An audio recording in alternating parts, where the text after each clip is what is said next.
கர்த்தருடைய பரிசுத்த நாமத்துக்கு மகிமை உண்டாவதாக. இந்த வாரம் கர்த்தருடைய செய்தியை கொடுக்கும்படியாக தேவன் கொடுத்த ஸ்லாக்கியத்திற்காக கர்த்தரை ஸ்தோத்திரிக்கிறேன்.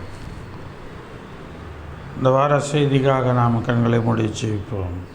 இதாவே இந்த நல்ல வேலைக்காக நன்றி செலுத்துகிறோம். இந்த நாளிலும் கூட கர்த்தாவே ஆண்டவரை நாங்கள் கேட்க போகிற செய்தி எங்களுக்கு ஆசீர்வாதமாக இருக்கும்படியாக கூட நாங்கள் ஜெபிக்கிறோம். இந்த நாளுடைய இந்த செய்தி ஆசீர்வாதமாக இருப்பதோடு மாத்திரமல்ல, எங்களை மேன்மைப்படுத்துவதாகவும் இருக்கட்டும். கர்த்தர் இந்த வாரத்தில் ஒரு அற்புதத்தை கர்த்தர் கட்டளையிட வேண்டுமாய் கூட நாங்கள் ஜெபிக்கிறோம். இந்த செய்திக்கு நம்முடைய பிள்ளைகள் ஒவ்வொருவரையும் நீர் ஆசீர்வதியும். இயேசுவின் நாமத்தில் ஜெபிக்கிறோம் ஜீவனுள்ள பிதாவே, ஆமென். கர்த்தருடைய பரிசுத்த நாமத்துக்கு மகிமை உண்டாவதாக. இந்த வார செய்தியினுடைய தலைப்பு தேவனுடைய கிருபையினுடைய 3 சிறப்பு அம்சங்கள். தேவ கிருபையின் 3 சிறப்பு அம்சங்கள். எபேசியருக்கு எழுதின நிருபம் 1ஆம் அதிகாரம் 7-8 வசனங்களை நாம் பார்க்கிறோம். எபேசியருக்கு எழுதின நிருபம் 1ஆம் அதிகாரம் 7-8 வசனங்கள். இந்த வசனங்கள் யாவும் எபேசியருக்கு எழுதின நிருபம் 1ஆம் அதிகாரத்தை 3 முதல் 14 வசனம் வரைக்கும் கிறிஸ்துவுக்குள் ஆவிக்குரிய ஆசீர்வாதங்கள் என்ற தலைப்பிலே வருகிற வசனங்கள். அந்த தலைப்பில் வருகிற அந்த ஆசீர்வாதங்களில் ஒன்றின் காரியங்களே தான் நம்ம இதில் பார்க்க போகிறோம். எபேசியர் 1:7 அவருடைய கிருபையின் ஐஸ்வர்யத்தின்படியே இவருடைய இரத்தத்தினாலே பாவ மன்னிப்பாகிய மீட்பு இவருக்குள் நமக்கு உண்டாயிருக்கிறது. அந்த கிருபை சகல ஞானத்தோடும் புத்தியோடும் எங்களிடத்தில் பெருக பண்ணினார். அந்த கிருபையை, எந்த கிருபை ஐஸ்வர்யமுள்ளதாக பாவ மன்னிப்பையும் மீட்பையும் கொடுப்பதாக இருக்கிறதோ, அந்த கிருபை சகல ஞானத்தோடும் புத்தியோடும் எங்களிடத்தில் பெருக பண்ணினார். இது ஒரு ஆசீர்வாதம். ஏனால் தேவனுடைய கிருபையினுடைய அந்த ஐஸ்வர்யத்தின்படி பாவ மன்னிப்பு என்கிற ஆசீர்வாதம் வருகிறது, மீட்பு என்கிற ஆசீர்வாதம் வருகிறது. ஆக இந்த ஆசீர்வாதங்கள் எல்லாம் கிறிஸ்து இயேசுவுக்குள் நமக்கு உண்டாயிருக்கிறது. அந்த கிருபையை தேவன் நமக்கு சகல ஞானத்தோடும் புத்தியோடும் பெருக பண்ணுகிறார். நம்மிடத்தில் அவர் பெருக பண்ணுகிறார் சகல விதமான ஞானத்தோடும். கர்த்தருக்கு பயப்படுதலே ஞானத்தின் ஆரம்பம். அப்போ தேவனுக்கு பயப்படுகிற அந்த பயத்தில், அந்த தேவனுக்குள் ஒரு வாழ்க்கையில் நாம் இருக்க வேண்டும். புத்தியையும் தேவன் அங்கே கொடுக்கிறார். இந்த புத்தி நம்மை பாதுகாக்கும் என்று நீதிமொழிகளிலே வாசிக்கிறோம். எனக்கு அருமையான தேவனுடைய பிள்ளைகளே, இந்த கிருபையை தேவன் சகல விதமான ஞானத்தோடும் புத்தியோடும் நம்மிடத்தில் பெருக பண்ணுகிறார். தேவன் நம்மிடத்தில் பெருக பண்ணுகிற வல்லவராக இருக்கிறார். ஆக கர்த்தருக்கு பயப்படுதலிலே இந்த புத்தியை பாதுகாத்து வாழ்கிற ஒரு வாழ்க்கையிலே நமக்கு ஐஸ்வர்யமும் பாவ மன்னிப்பும் மீட்பும் நமக்கு உண்டாகிறது என்று சொல்லி பார்க்கிறோம்.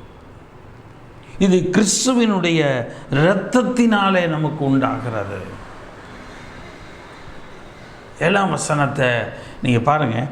அவருடைய கிருபையின் ஐஸ்வரியத்தின்படியே இவருடைய இயேசு கிறிஸ்துவினுடைய இரத்தத்தினாலே பாவ மன்னிப்பாகிய மீட்பு இவருக்குள் இயேசு கிறிஸ்துவுக்குள் நமக்கு உண்டாயிருக்கிறது. எவ்வளோ பெரிய ஒரு ஆசீர்வாதம்! அவருடைய இரத்தத்தினாலே நமக்கு பாவ மன்னிப்பாகிய மீட்பு உண்டாகிறது. அவருடைய கிருபையின் ஐஸ்வரியத்தினால் நமக்கு உண்டாகிறது. அவருடைய இரத்தத்தினால் தேவன் நம்மை மீட்டுக் கொள்ளுகிறார். இயேசு கிறிஸ்துவின் இரத்தம் சகல பாவங்களையும் நீக்கி நம்மை சுத்திகரிக்கிறதாய் இருக்கிறது. இயேசு கிறிஸ்துவின் இரத்தத்தினாலே நாம் சுகமாக்கப்படுகிறோம், நாம் குணமாக்கப்படுகிறோம். இயேசு கிறிஸ்துவின் இரத்தம் நம்மை குணமாக்கக்கூடியதாக இருக்கிறது. கருமையான தேவனுடைய பிள்ளைகளே, ஆக முதலாவது காரியமாக நாம் இன்றைக்கு பார்க்க போவது ஆண்டவருடைய கிருபையின் ஐஸ்வரியத்தை குறித்து பின்னாடி பார்ப்போம். ஐஸ்வரியத்தின் பாவ மன்னிப்பை தருகிறது. முதலாவது காரியம், பாவ மன்னிப்பை அது தருகிறது. இயேசு கிறிஸ்துவினுடைய அந்த கிருபை அவருடைய இரத்தத்தினாலே நமக்கு பாவ மன்னிப்பை தருகிறது. 1 யோவானின் புஸ்தகம் 2ஆம் அதிகாரம் 12ஆம் வசனம். 1 யோவான் 2:12. பிள்ளைகளே, அவருடைய நாமத்து நிமித்தம் உங்கள் பாவங்கள் மன்னிக்கப்பட்டிருக்கிறதினால் உங்களுக்கு எழுதுகிறேன். என் பிள்ளைகளே, அவருடைய நாமத்து நிமித்தம் உங்கள் பாவங்கள் மன்னிக்கப்பட்டிருக்கிறபடினால் உங்களுக்கு எழுதுகிறேன். ஆக பாவ மன்னிப்பு அவருடைய நாமத்தினாலே, கர்த்தராகிய இயேசு கிறிஸ்துவின் நாமத்தினாலே நமக்கு கிடைக்கிறது. கர்த்தராகிய இயேசு கிறிஸ்துவின் நாமம் எல்லா நாமங்களுக்கும் மேலாக உயர்ந்திருக்கிறதாய் இருக்கிறது. அது மேலான நாமம், உயர்ந்த நாமம். அந்த நாமத்தினாலே நிமித்தம் உங்கள் பாவங்கள் மன்னிக்கப்பட்டிருக்கிறது. நம்முடைய பாவங்கள் மன்னிக்கப்பட்டிருக்கிறது. இது கிருபை இல்லையா? இது தேவ கிருபையினால் தான் அல்லவா நமக்கு இந்த பாவ மன்னிப்பு உண்டாயிருக்கிறது. அவருடைய ஆண்டவரே, உங்களுடைய நாமத்தினால ஜெபிக்கிறேனையா, என்னுடைய எல்லா பாவங்களையும் என்னுடைய எல்லா குற்றங்களையும் என்னை மன்னித்து கொள்ளும் ஆண்டவரே, என்னை ஆசீர்வதியும் அப்பா என்று கேட்கும் பொழுது இந்த ஆசீர்வாதத்துக்கு எதுவாக அவருடைய நாமம் நம்மை பாவ மன்னிப்பை கொடுத்து நடத்துகிறது இல்லையா? அதனால தானே ஆண்டவராகிய தேவன் லூக்கா எழுதின சுசேஷம் 11ஆம் அதிகாரத்தில் ஜெபத்தை கற்றுக் கொடுக்கும் பொழுது, லூக்கா எழுதின சுசேஷம் 11ஆம் அதிகாரம் 4ஆம் வசனம், லூக்கா 11:4, எங்கள் பாவங்களை எங்களுக்கு மன்னியும், நாங்களும் எங்களிடத்தில் கடன்பட்ட எவனுக்கும் மன்னிக்கிறோமே. எங்கள் பாவங்களை எங்களுக்கு மன்னியும். ஏன் என்று சொன்னால், நாங்கள் எங்களிடத்தில் கடன்பட்ட எவனுக்கும் மன்னிக்கிறோம். எங்களுக்கு விரோதமாய் முறுமுறுத்தவர்கள், எங்களுக்கு விரோதமாய் தூஷணம் பண்ணவர்கள், எங்களுக்கு விரோதமாய் நிந்தித்தவர்கள், எங்களை குறித்து அவதூறு பேசின எல்லாரையும் நாங்கள் மன்னிக்கிறோமே. ஆக நீர் எங்களை மன்னித்தருளும், எங்களை மன்னியும், எங்கள் பாவங்களை எங்களுக்கு மன்னியும் என்று சொல்லி ஜெபத்தை கற்றுக் கொடுக்கிறார் ஆண்டவர். ஆக பிதாவாகிய தேவனிடத்தில் கர்த்தராகிய இயேசு கிறிஸ்துவின் நாமத்தினாலே நீங்கள் பாவங்களை மன்னியும் ஆண்டவர் என்று சொல்லும் பொழுது அந்த பாவங்களை மன்னிக்கிறார். பரமண்டலங்களில் இருக்கிற எங்கள் பிதாவே, உம்முடைய நாமம் பரிசுத்தப்படுவதாக. அவருடைய நாமம் பரிசுத்தப்படுகிறது. ஆக என் நிமித்தம் உடைய நாமம் அசுத்தப்படக்கூடாது, என் நிமித்தம் உடைய நாமம் பரிசுத்தமாக்கப்பட வேண்டும். அந்த நாமம் என் பாவங்களை மன்னிக்க வேண்டும். நான் எல்லாரையும் மன்னிக்கிறது கேட்டது போல என்னையும் மன்னியும் ஆண்டவரே. எங்களை சோதனைக்குட்பட பண்ணாமல் தீமை நின்று எங்களை ரட்சித்துக் கொள்ளும் என்று சொல்லுங்கள் என்றார். எங்களை சோதனைக்குட்படுத்தாதீங்க. நாங்கள் பாவங்களை மன்னிக்கிறோமா இல்லையா, நாங்கள் எப்படி இருக்கிறோன்றதை எங்களை சோதனைக்குட்பட பண்ணாமல் எங்களை தீமை நின்று எங்களை ரட்சித்து கொள்ளும், தீமையிலிருந்து எங்களை ரட்சித்து கொள்ளும் ஆண்டவரே.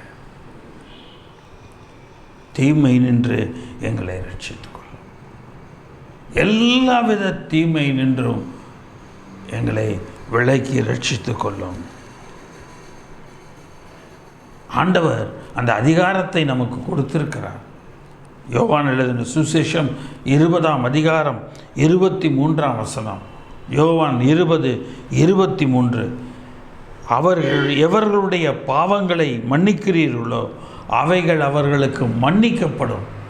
நீங்கள் யாருடைய பாவத்தை மன்னிக்கிறீங்களோ அந்த பாவங்கள், நமக்கு விரோதமாக செய்த பாவங்கள், யாருடைய பாவங்களெல்லாம் நாம் மன்னிக்கிறோமோ அந்த பாவங்களெல்லாம் அவர்களுக்கு மன்னிக்கப்பட்டிருக்கும்.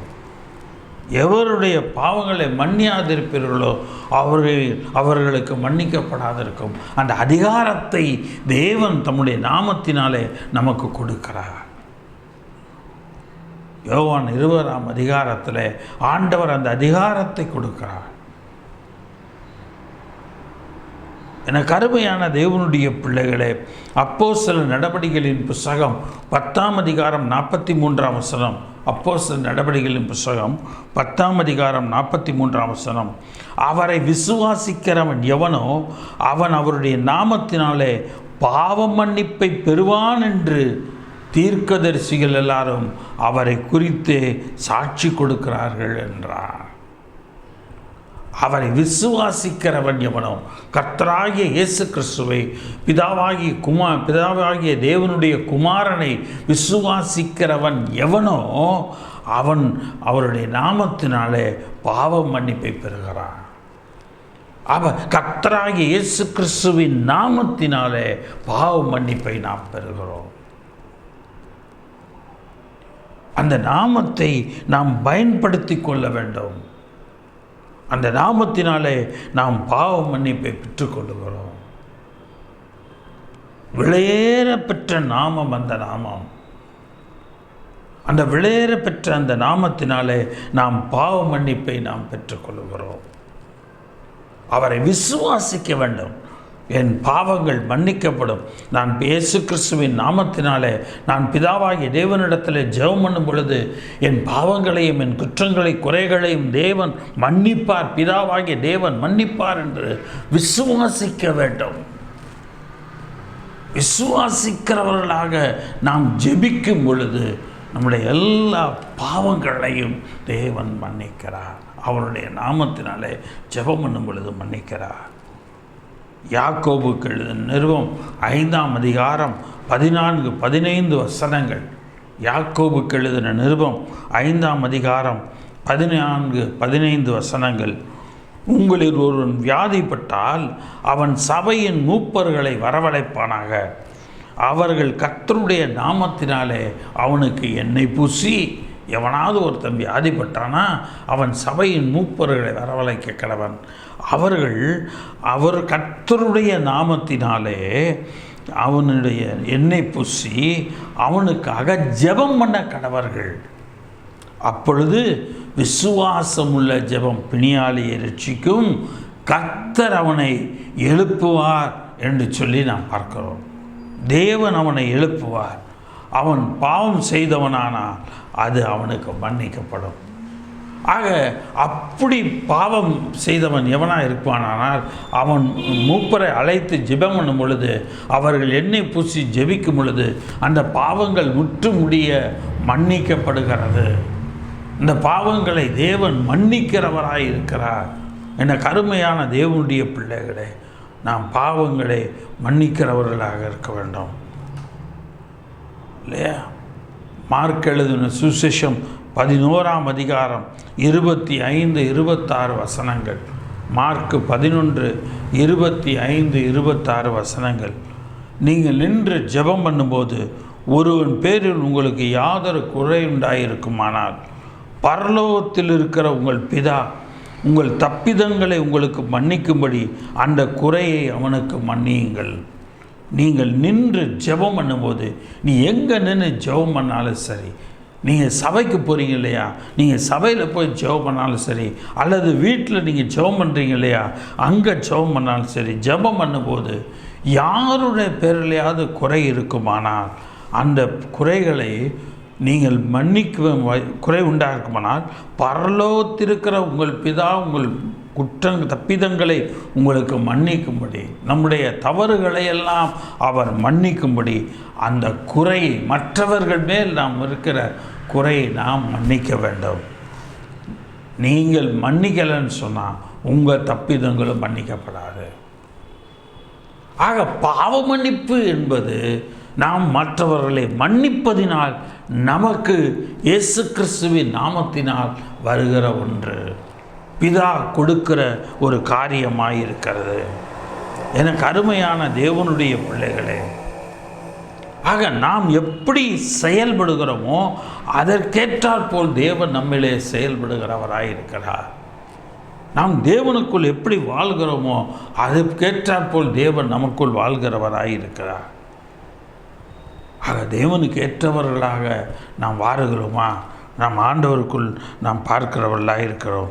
லூக்கா எழுதின சுசேஷம், எனக்கு அருமையான தேவனுடைய பிள்ளைகளே, லூக்கா 5ஆம் அதிகாரத்தில் இங்கே ஒரு நிகழ்வை குறித்து நாம் பார்க்க போகிறோம்.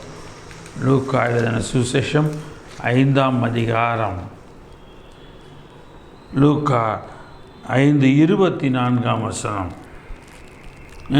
திமிர்வாதக்காரனை அவர் சுகப்படுத்தும் பொழுது அவர் அங்கே சொல்லுகிறதான காரியம், பூமியிலே பாவங்களை மன்னிக்க மனுஷகுமாரனுக்கு அதிகாரம் உண்டு என்பதை நீங்கள் அறிய வேண்டும் என்று சொல்லி திமிர்வாதக்காரனை நோக்கி, நீ எழுந்து உன் படுக்கையை எடுத்துக்கொண்டு உன் வீட்டுக்கு போ என்று உனக்கு சொல்லுகிறேன் என்றார். எனக்கு அருமையான தேவனுடைய பிள்ளைகளே, பாவங்களை மன்னிக்க மனுஷகுமாரனுக்கு அதிகாரம் உண்டு என்று சொல்லி பார்க்கிறோம். இந்த திமிர்வாதக்காரன் எந்த அளவும் அசையக்கூட முடியாதவன். இவர் எல்லா இடங்களிலும் சுற்றி ஒரு இடத்துல இருக்கிறார் என்று கேள்விப்பட்ட மாத்திரத்தில் இந்த திமிர்வாதக்காரனை கொண்டு வந்து மேலே உள்ள ஓட்டை பிரித்து அவனை கட்டிலோடு கீழே இறக்குவார்கள், படுக்கையோடு இறக்குவார்கள். அவருடைய விசுவாசத்தை அவர் பார்க்கிறார். அந்த விசுவாசத்தை பார்த்து தேவன் அந்த திமிர்வாதக்காரனுடைய பாவங்களை மன்னிக்கிறார். சில சமயங்களிலே சில வியாதிகள், சில பிரச்சனைகள், சில போராட்டங்கள் நம்முடைய பாவங்களினால் நமக்கு உண்டாகிறது. அந்த பாவங்கள் எப்போ மன்னிக்கப்படுகிறதோ, எப்பொழுது குமாரன் மன்னிக்கிறாரோ அப்பொழுது நாம் விடுதலை அடைகிறவர்களாக இருக்கிறோம். இங்கே திமிர்காரனை பார்த்து சொல்லுகிறார், உன் பாவங்கள் உனக்கு மன்னிக்கப்பட்டது, நீ எழுந்து நீ உன் படுக்கை எடுத்துக்கொண்டு உன் வீட்டுக்கு போ என்று சொன்னார். அப்போ ஆண்டவர் அந்த வார்த்தையை சொல்லும் பொழுது அவ்வளவு அதிகாரமுடையவராய் சொல்லுகிற பொழுது மனுஷகுமாரனுக்கு அதிகாரம் உண்டு என்பதை நாம் பார்க்கிறோம். திமிர்வாதக்காரன் தன் படுக்கையை எடுத்துக்கொண்டு அவன் எழுந்து நடந்து போனான். தேவன் சுகமாக்கினான், திமிர்வாதக்காரனை சுகமாக்கினார். தம்முடைய நாமம் அவனில் மகிமைப்படும்படியாக தேவன் அவனை சுகமாக்கினார். நம்முடைய வாழ்க்கையில் ஆண்டவருக்குள் எப்படி,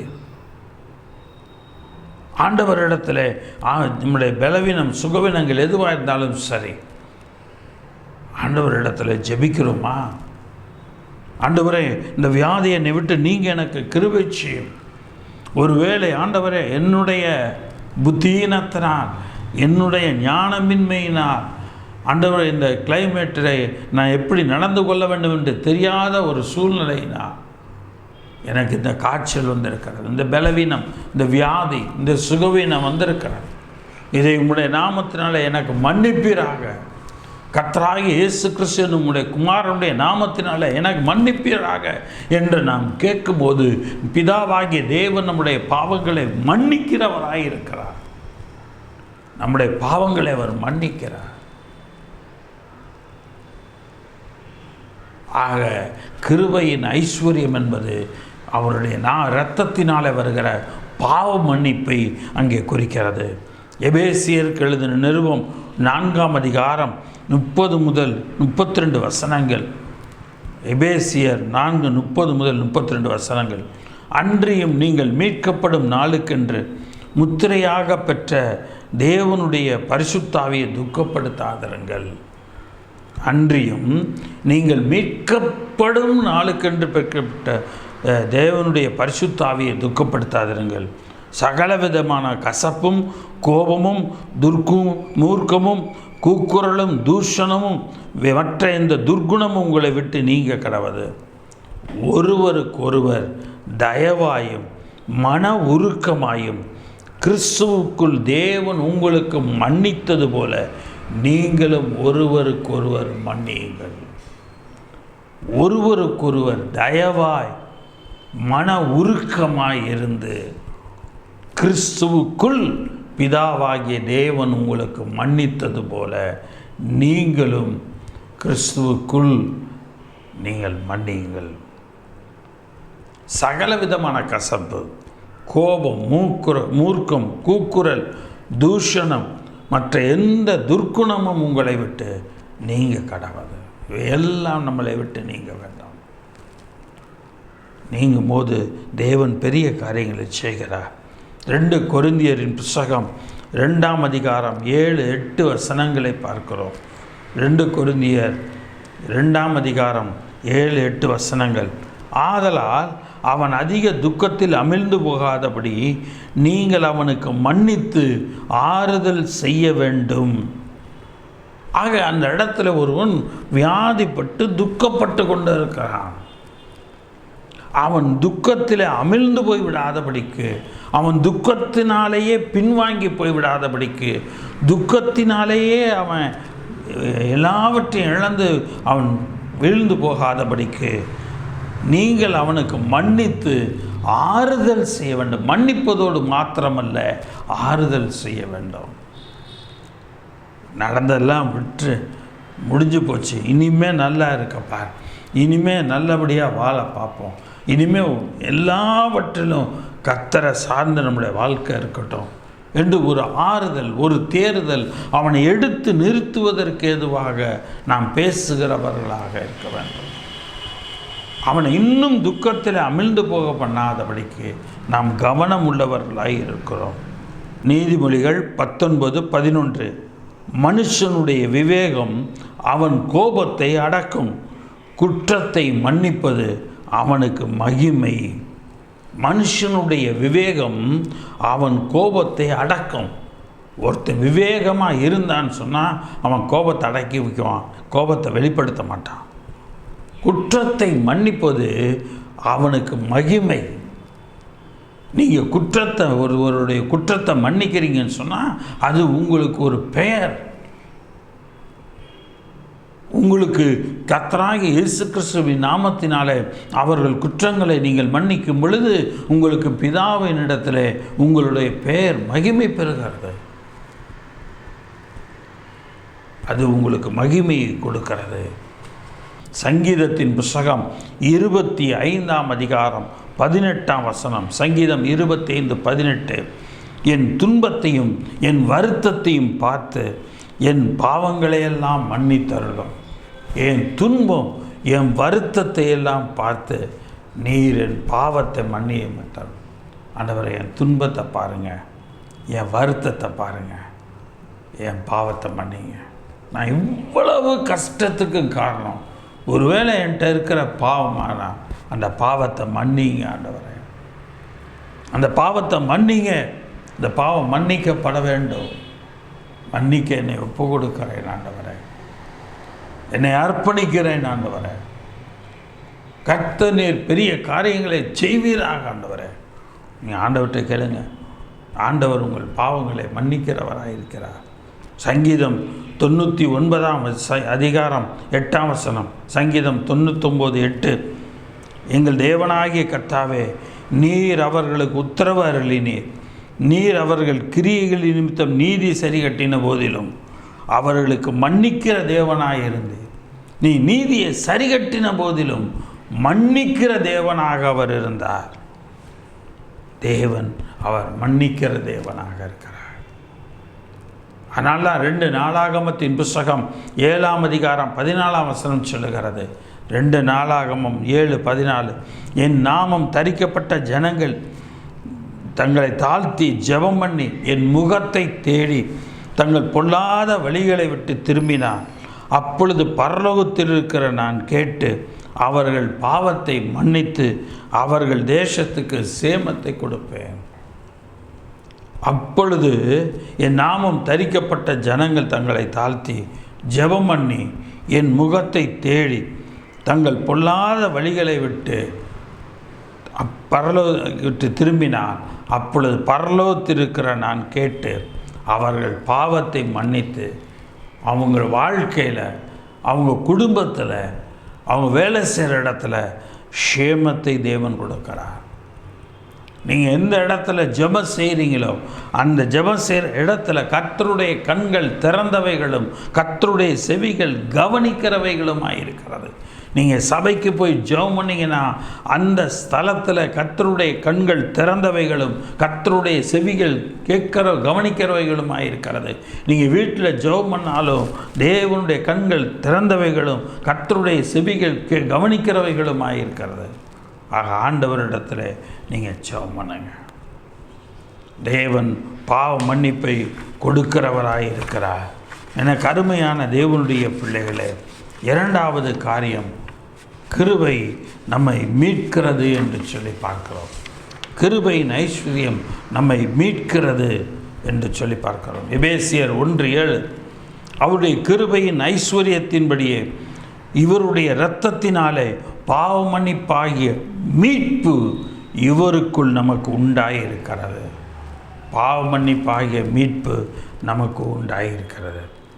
1 பேதுருவின் புஸ்தகம் 1 அதிகாரம் 18-19 வசனங்கள். 1 பேதுரு 1:18-19.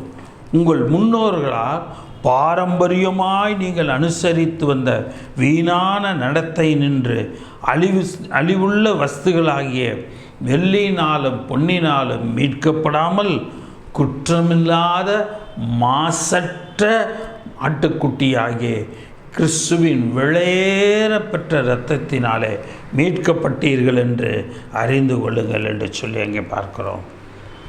குற்றமில்லாத மாசற்ற ஆட்டுக்குட்டியாகிய கிறிஸ்துவின் விலையேறப்பெற்ற இரத்தத்தினாலே மீட்கப்பட்டீர்கள் என்று அறிந்திருக்கிறீர்களே.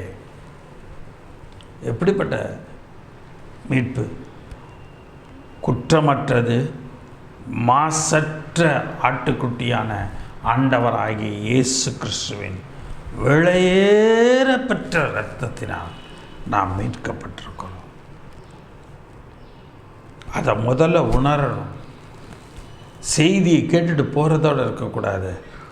நீங்கள் அந்த வசனங்களை குறித்து, ஆண்டவரே குற்றமில்லாத உம்முடைய ஆண்டவரே மாசற்ற ஆட்டுக்குட்டியாகிய உம்முடைய குமாரனை இயேசு கிறிஸ்துவை எங்களுக்காக, என்னுடைய பாவங்களுக்காக ஆண்டவரே சிலுவையில் அறைய ஒப்பு கொடுத்தேன். அவர் சிலுவையில் சிந்தின அந்த விலையேறப்பெற்ற இரத்தத்தினாலே நான் மீட்கப்பட்டிருக்கேன். அந்த மீட்பு எனக்கு கொடுக்கப்பட்டிருக்கிறது. அவருடைய இரத்தத்தினால தான் நான் மீட்கப்பட்டிருக்கிறேன். அந்த உணர்வோடு செபியுங்கள். கர்த்தர் உங்களுக்கு பெரிய காரியங்களை செய்வார். எபேசியருக்கு எழுதின நிருபம் 1 அதிகாரம் 14 வசனம். எபேசியர் 1:14. அவருக்கு சொந்தமானவர்கள் அவருடைய மகிமைக்கு புகழ்ச்சியாக மீட்கப்படுவார்கள் என்பதற்கு ஆவியானவர் நம்முடைய சுதந்திரத்தின் அச்சாரமாயிருக்கிறார். அவருக்கு சொந்தமானவர்கள். யாருக்கு சொந்தமானவங்க? கர்த்தருக்கு சொந்தமானவர்கள். கர்த்தருடைய மகிமைக்கு புகழ்ச்சியாக மீட்கப்படுவார்கள். நாம் கர்த்தருக்கு சொந்தமானவர்களாக இருக்கிறோமா அல்லது இந்த உலகத்துக்கு சொந்தமானவர்களாக இருக்கிறோமா? இந்த உலகத்தில் இருக்கிற சொந்தம் இருக்க சித்தப்பா சித்தி அண்ணன் தம்பி மாமா அத்தை என்ற இந்த உறவுகளில் இருக்கிறோமா?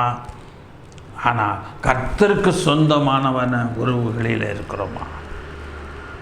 இந்த உலகத்தில் உள்ள மனுஷர்கள் எல்லாரும் நமக்கு ஆறுதலை கொடுக்கலாம் அல்லது நமக்கு ஒரு தேறுதலை கொடுக்கலாம், ஏதாவது உதவிகளை செய்யலாம். ஆனால் நம்மளை மீட்க முடியாது. அவருக்கு சொந்தமானவர்கள் அவருடைய மகிமைக்கு புகழ்ச்சியாக மீட்கப்படுவார்கள் என்பதற்கு ஆவியானவர் நம்முடைய சுதந்திரத்தின் அச்சாரமாயிருக்கிறார். ஆவியானவர் நம்முடைய சுதந்திரத்தின் அச்சாரமாயிருக்கிறார். எபேசியருக்கு எழுதின நிருபம் 4ஆம் அதிகாரம் 29ஆம் வசனம் 30ஆம் வசனம்.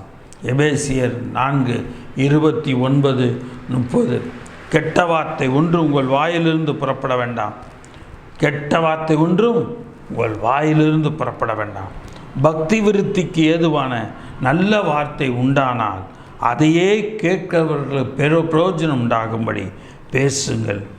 பக்தி விருத்திக்கு ஏதுவான நல்ல வார்த்தை உண்டானால் அதையே கேட்கிறவர்களுக்கு பிரயோஜனம் உண்டாகும்படி பேசுங்கள். கேட்குற எல்லாருக்கும் பிரயோஜனம் உண்டாகும்படி நீங்கள் அதை பேசுங்க. அன்றியும் மீட்கப்படும் நாளுக்கென்று முத்திரையாக பெற்ற தேவனுடைய பரிசுத்த ஆவியை துக்கப்படுத்தாதிருங்கள். மீட்கப்படும் நாளுக்கென்று நாம் மீட்கப்படும் நாளுக்கென்று முத்திரையாக பெற்ற பரிசுத்த ஆவியை துக்கப்படுத்தக்கூடாது. நம்ம கெட்ட வார்த்தை பேசினோம்னா பரிசுத்த ஆவியை துக்கப்படுத்துகிறோம்.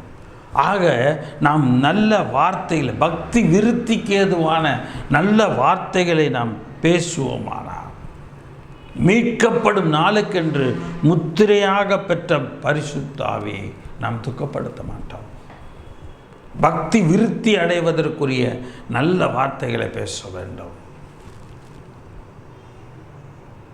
நான் ஆண்டவரிடத்தில் ஜெபம் பண்ணிட்டு வந்தேன். நான் வேதாகமத்தில் வசனத்தை வாசித்து வந்தேன். அந்த வார்த்தையை கேட்டு இந்த வாசித்ததை இப்போ பார்த்த பொழுது எனக்கு அது ஆசீர்வாதமாயிருந்தது.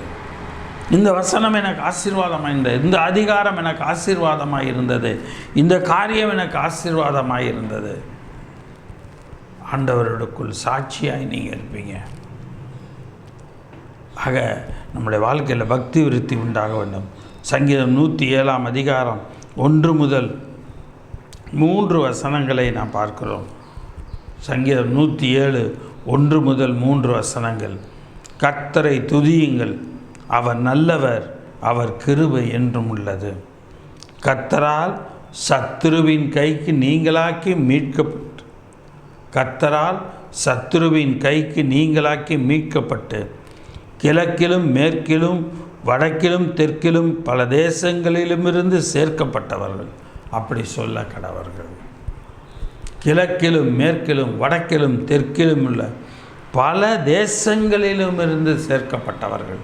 அப்படி சொல்ல கடவர்கள். சத்துருவினுடைய கைக்கு நீங்களாக்கி மீட்கப்பட்டு, நம்முடைய சத்துருவாகிய பிசாசின் கைக்கு நம்மை நீங்களாக்கி மீட்கப்பட்டு நம்மை தேவன் சேர்த்து கொண்டிருக்கிறார். ஆக நாம் அவர் நல்லவர், அவர் கிருபை என்றும் உள்ளது என்று சொல்லி நாம் சொல்லுகிறவர்களாய் இருக்க வேண்டும். வசனம் சொல்லுகிறது, அவர்கள் தாபரிக்கும் ஊரை காணாமல் வனாந்திரத்தில் அவாந்திர வழியாய் பசியாகவும் தாகமாகவும் ஆத்மா தொய்ந்ததாகவும் அலைந்து திரிந்தார்கள். அவர்கள் தாபரிக்கும், எங்கே போகிறது, எப்படி வாழ்கிறது? நீங்கள் உங்களோட வாழ்க்கையில் சிலருடைய சூழ்நிலை அப்படி இருக்கலாம். தாபரிக்கும் ஊரை காணாமல் வனாந்தரத்தில் அவாந்தர வழியாகவும் பசியாகவும் தாகமாகவும் ஆத்மா தொய்ந்ததாகவும் அலைந்து திரிந்தார்கள். தங்கள் ஆபத்தில் கர்த்தரை நோக்கி கூப்பிட்டார்கள். அவர்கள் இக்கட்டுகளிலிருந்து அவர்களை விடுவித்தார். இக்கட்டுகளிலிருந்து அவர்களை தேவன் விடுவித்தார். தாபரிக்கும் ஊருக்கு போய் சேர அவர்களை செவ்வையான வழியிலே நடத்தினார். மீட்டு கொண்டவர்களை தேவன் செவ்வையான வழியிலே நடத்துகிறார். தவணமுள்ள ஆத்துமாவை கர்த்தர் திருப்தியாக்கி பசியுள்ள ஆத்துமாவை நன்மையினால் நிரப்புகிறார். தவணமுள்ள ஆத்துமாவை கர்த்தர் திருப்தியாக்கி பசியுள்ள ஆத்துமாவை நன்மையினால் நிரப்புகிறார் என்று அவருடைய கிருபை நிமித்தமும் மனுபுத்திரருக்கு அவர் செய்கிற அதிசயங்களின் நிமித்தமும் அவரை துதிப்பார்களாக. ஆக நாம் கர்த்தரை துதிக்கிறவர்களாக மாறுகிறோம். ஏனென்றால் கர்த்தர் நம்மை மீட்டு கொள்ளுகிறார். என்ன செய்கிறது, எப்படி நாம் இதை கடந்து போகிறோம், எப்படி இதை மேற்கொள்ள போகிறோம் என்று நாம் தடுமாறுகிற இந்த சூழ்நிலையில் தேவன் நம்மை ஆசீர்வதித்து உயர்த்துகிறார், நம்மை மேன்மைப்படுத்துகிறார். எனக்கு அருமையான தேவனுடைய பிள்ளைகளே, ஏசாயா தீர்க்கதரிசியின் புத்தகம் அந்த இடத்துல 35ஆம் அதிகாரம் 8 முதல் 10 வசனங்கள், ஏசாயா 35 8 முதல் 10 வசனங்கள். அங்கே பெரும்பாதையான வழி இருக்கும், அது பரிசுத்த வழி என சொல்லப்படும். தீட்டுள்ளவன் அதிலே கடந்து வருவதில்லை. அந்த வழியில் நடக்கிறவர்கள் பேதையராய் இருந்தாலும் திசை கெட்டு போவதில்லை. அங்கே சிங்கம் இருப்பதில்லை, துஷ்டமிருகம் அங்கே போவதும் இல்லை, அங்கே காணப்படவும் மாட்டாது. மீட்கப்பட்டவர்களே அங்கே இதில் நடப்பார்கள். எதில்? பெரும் பாதையான ஒரு வழி இருக்கும், அது பரிசுத்தமான வழி என்று சொல்லப்படும். அந்த வழியில் மீட்கப்பட்டவன் மாத்திரம்தான் நடப்பான். அந்த மீட்கப்பட்டவர்களில் ஒருத்தராக நீங்களும் நானும் இருக்கிறோம். தேவன் நம்மை அந்த பெரும் பாதையான அந்த வழியிலே, பரிசுத்த வழியிலே நம்மை நடத்துகிறார். கர்த்தரால் மீட்கப்பட்டவர்கள் திரும்பி ஆனந்த களிப்புடன் பாடி சியோனுக்கு வருவார்கள். நித்திய மகிழ்ச்சி அவர்கள் தலையின் மேல் இருக்கும். சந்தோஷமும் மகிழ்ச்சியும் அடைவார்கள், சஞ்சலமும் தவிப்பும் ஓடிப்போகும். கர்த்தரால் மீட்கப்பட்டவர்கள் திரும்பி ஆனந்த களிப்புடன் பாடி சியோனுக்கு வருவார்கள். கர்த்தரால் மீட்கப்பட்டவர்கள் திரும்பி ஆனந்த களிப்புடன் பாடி சியோனுக்கு வருவார்கள். நித்திய மகிழ்ச்சி அவர்கள் தலையின் மேல் இருக்கும். சந்தோஷமும் மகிழ்ச்சியும் அடைவார்கள், சஞ்சலமும் தவிப்பும் ஓடிப்போம். கவலைப்படாதீங்க. இந்த வசனம் கேட்குற இந்த நாள்லேருந்து நீங்கள் தேவ சபைக்கு நீங்கள் போவீங்க. உங்களுடைய சஞ்சலமும் தவிப்பும் உங்களை விட்டு கடந்து போயிடும். சந்தோஷம் மகிழ்ச்சி உங்களுக்கு அடையும், உங்களுக்கு உண்டாகும். சஞ்சல தவிப்பு உங்களை விட்டு ஓடி போகிறனால சந்தோஷமும் மகிழ்ச்சியும் உங்களுக்கு உண்டாகும். நித்திய மகிழ்ச்சி உங்கள் தலையின் மேல் இருக்கும். கர்த்தருடைய பிரசன்னம் உங்கள் தலையின் மேல் இருக்கிறபடியினால் நித்திய மகிழ்ச்சி உங்கள் மேல் இருக்கும். எனக்கு அருமையான தேவனுடைய பிள்ளைகளே, ஏசாயா தீர்க்கதரிசியின் புத்தகம் 51ஆம் அதிகாரம் 10ஆம் வசனத்தை பார்க்கிறோம். ஏசாயா 51:10. மகா ஆழத்தின் தண்ணீர்களாகிய சமுத்திரத்தை வற்றி போக பண்ணினதும் மீட்கப்பட்டவர்கள் கடந்து போக கடலின் பள்ளங்களை வழியாக்கினதும் நீதான் அல்லவா? தேவன் மீட்கப்பட்டவர்கள் கடந்து போக கடலின் பள்ளங்களை, கடல் மேலே தண்ணீரினால் நிரம்பி இருக்கிறது, அந்த தண்ணீரையெல்லாம் விலகச் செய்து அந்த பள்ளத்தை அந்த என்ன சொல்கிறது பாதையிலே கடந்து போக பண்ணினார். ஆக தேவன் நமக்கு முன்பாக செங்கடலில் யோர்தானை போல எல்லாமே இருக்கலாம், ஆனால் அதை பள்ளங்களை கர்த்தர் காட்டுவார். தண்ணீரை விலக்கி அந்த பள்ளத்தை கர்த்தர் காட்டி நாம் அந்த கடலையும் அந்த ஆற்றையும் கடந்து போக கர்த்தர் கிருபை செய்வார். கர்த்தருடைய நாமம் மகிமைப்படுவதாக. உங்கள் மூலமாக கர்த்தருடைய நாமம் மகிமைப்படுகிறதாக இருக்கிறது. ஏசாயா 52ஆம் அதிகாரம் 1-2 வசனங்களை நாம் பார்க்கிறோம். 2ஆம் அதிகாரம் 1ஆம் வசனம். எழும்பு எழும்பு சியோனே, உன் வல்லமையை தரித்துக்கொள். பரிசுத்த நகரமாகிய எருசலேமே, உன் அலங்கார வஸ்திரங்களை உடித்துக்கொள். விருத்த சேதனம் இல்லாதவனும் அசுத்தனும் இனி உன்னிடத்தில் வருவதில்லை. உன் வாழ்க்கையை விட்டு எல்லாம் கடந்து போயிட்டான், இனி வருவதில்லை. தூசியை உதறிவிட்டு எழுந்துரு. உன் உடம்பில் இருக்கிற உன் சரீரத்தை ஒட்டிகிட்டு இருக்கிற தூசியை உதறிட்டு எழும்பு. எருசலேமே வீற்றிரு, சிறைப்பட்டு போன சீயோன் குமாரத்தையே, உன் கழுத்தில் உள்ள கட்டுகளை அவிழ்த்துவிடு. விலையின்றி விற்கப்பட்டீர்கள், பணமின்றி மீட்கப்படுவீர்கள் என்று கர்த்தர் சொல்லுகிறார். விலையின்றி விற்கப்பட்டீர்கள், பணமின்றி மீட்கப்படுவீர்கள் என்று கர்த்தர் சொல்லுகிறார். ஆக விலையின்றி விற்கப்பட்ட உலக மனுஷர்களால், பிசாசினால் பணமின்றி கர்த்தர் மீட்டு கொள்கிறார். அவருடைய விலையேற பெற்ற இரத்தத்தினாலே, அவருடைய கிருபையின் ஐஸ்வர்யத்தின்படி நம்மை மீட்டுக்கொள்ளுகிறார். கடைசியாக கிருபையின் ஐஸ்வர்யம். அந்த கிருபையின் ஐஸ்வர்யம் எந்தெந்த ஐஸ்வர்யத்தை நமக்கு கொடுக்கிறது என்று பார்க்க போகிறோம். எபேசியருக்கு எழுதின நிருபம் 1ஆம் அதிகாரம் 7ஆம் வசனம், அவருடைய கிருபையின் ஐஸ்வர்யத்தின்படியே என்று சொல்லி பார்க்கிறோம். அவருடைய கிருபையின் ஐஸ்வர்யத்தின்படியே, அந்த ஐஸ்வர்யம், அந்த கிருபையின் ஐஸ்வர்யத்தின்படி தான் அவருடைய இரத்தத்தினால் நமக்கு பாவ மன்னிப்பும் மீட்பும் உண்டாகுது. அப்போ அந்த கிருபையின் ஐஸ்வர்யம் நமக்கு என்ன கொடுக்குது? 18ஆம் வசனம், தாம் நம்மை அழைத்ததினாலே நமக்கு உண்டாயிருக்கிற நம்பிக்கை இன்னதென்றும், பரிசுத்தவான்களிடத்தில் தமக்கு உண்டாயிருக்கிற சுதந்திரத்தினுடைய மகிமையின் ஐஸ்வர்யம் இன்னதென்றும், பரிசுத்தவான்களிடத்தில் தமக்கு உண்டாயிருக்கிற சுதந்திரத்தினுடைய மகிமையின் ஐஸ்வர்யம் இன்னதென்றும். பரிசுத்தவான்களிடத்தில் தமக்கு உண்டாயிருக்கிற சுதந்திரத்தினுடைய மகிமையின் ஐஸ்வர்யம் இன்னது. மகிமையின் ஐஸ்வர்யம், அவருடைய மகிமையின் ஐஸ்வர்யம் இன்னதென்றும், தாம் கிறிஸ்துவை மரித்தோரிலிருந்து எழுப்பி அவரிடத்தில் நடப்பித்த தமது பலத்த சத்துவத்தின் வல்லமையின்படியே விசுவாசிக்கிறவர்களாகிய நம்மிடத்தில் காண்பிக்கும் தம்முடைய வல்லமையின் மகா மேன்மையான மகத்துவம் இன்னதென்றும் நீங்கள் அறியும்படிக்கு அவர் உங்களுக்கு பிரகாசமுள்ள மனக்கண்களை கொடுக்க வேண்டும் என்று வேண்டிக் கொள்கிறேன். ஆக மகிமையின் ஐஸ்வர்யம் இன்னதென்று நாம் அறிந்து கொள்வதற்கு பிரகாசமுள்ள மனக்கண்களை நமக்கு தந்தருள வேண்டும் என்று அவர் வேண்டிக் கொள்ளுகிறவராயிருக்கிறார். கொலோசையருக்கு எழுதின நிருபம் 1ஆம் அதிகாரம் 27ஆம் வசனம், கொலோசையர் 1:27, புறஜாதிகளுக்குள்ளே விளங்கிய அந்த இரகசியத்தில் உள்ள மகிமையின் ஐஸ்வர்யம் இன்னதென்று தேவன் தம்முடைய பரிசுத்தவான்களுக்கு தெரியப்படுத்த சித்தமானார். புறஜாதிகளுக்குள்ளே விளங்கிய அந்த இரகசியத்தில் உள்ள மகிமையின் ஐஸ்வர்யம் இன்னதென்று தேவன் தம்முடைய பரிசுத்தவான்களுக்கு தெரியப்படுத்த சித்தமானார்.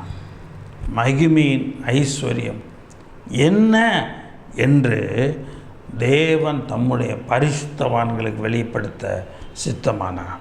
கிறிஸ்துவானவர் மகிமையின் நம்பிக்கையாய் இருப்பதே.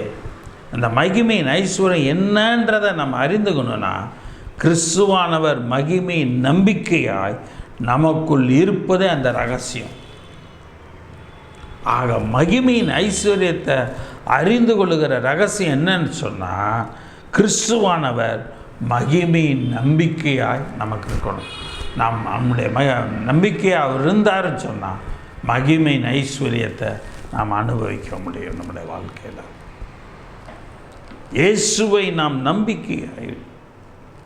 மகிமையின் நம்பிக்கையாய் வைத்திருந்தோமானால் நாம் மகிமையின் ஐஸ்வர்யத்தை உணர முடியும். எபேசியருக்கு எழுதின நிருபம் 2ஆம் அதிகாரம் 4 முதல் 6 வசனங்கள். எபேசியர் 4 முதல் 6, 2ஆம் அதிகாரம் 4 முதல் 6 வசனங்கள். தேவனோ இரக்கத்தில் ஐஸ்வர்யம் உள்ளவராய் நம்மில் அன்பு கூர்ந்த தம்முடைய மிகுந்த அன்பினாலே, தேவனோ இரக்கத்தில் ஐஸ்வர்யம் உள்ளவராய் நம்மில் அன்பு கூர்ந்த தம்முடைய மிகுந்த அன்பினாலே அக்கிரமங்களில் மரித்தவர்களாய் இருந்த நம்மை அவர் கிறிஸ்துவுடனே கூட உயிர்ப்பித்தார். கிருபையினால் ரட்சிக்கப்பட்டீர்கள். ஆக கிருபையின் ஐஸ்வர்யம் என்ன செய்கிறது? நம்மை தேவனோ இரக்கத்திலே, கிருபையினால் இரக்கத்திலே ஐஸ்வர்யம் உள்ளவராய் நம்மில் அன்பு கூர்ந்தபடியினாலே, தம்முடைய மிகுந்த அன்பினாலே அக்கிரமங்களிலே மன்னித்து போயிருந்தவர்களாயிருந்த நம்மை கிறிஸ்துவுடனே கூட உயிர்ப்பித்தார். கிருபையினாலே ரட்சிக்கப்பட்டீர்கள். இயேசுவுக்குள் அவர் நம்மிடத்தில் வைத்த தயவினாலே தம்முடைய கிருபையின் மகா மேன்மையான ஐஸ்வர்யத்தை, ஆக அந்த கிருபையின் ஐஸ்வர்யம் எப்படிப்பட்ட ஐஸ்வர்யம் தெரியுங்களா? மகிமையின் ஐஸ்வர்யம். அந்த மகிமையின் ஐஸ்வர்யம் மாத்திரமல்ல, மகா மேன்மையான ஐஸ்வர்யம், மகா மேன்மையான வரை ஐஸ்வர்யம். அந்த ஐஸ்வர்யத்தை தெரிந்து கொண்ட இந்த நேரம் முதல், இந்த நிமிஷம் முதல் வருங்காலங்களில் விளங்கச் செய்வதற்காக கிறிஸ்து இயேசுவுக்கு நம்மை அவரோடே கூட எழுப்பி உன்னதங்களில் அவரோடே கூட உட்காரவும் செய்தார். அவரோடே கிறிஸ்துவுக்குள் நம்மை எழுப்பி அவரோடே கூட உட்காரவும் செய்தார் என்று சொல்லி நாம் பார்க்கிறோம். எனக்கு அருமையான தேவனுடைய பிள்ளைகளே, கொலோசேயருக்கு எழுதின நிருபம் 2ஆம் அதிகாரம் 2ஆம் வசனம். கொலோசேயருக்கு எழுதின நிருபம் 2ஆம் அதிகாரம் 2ஆம் வசனம்.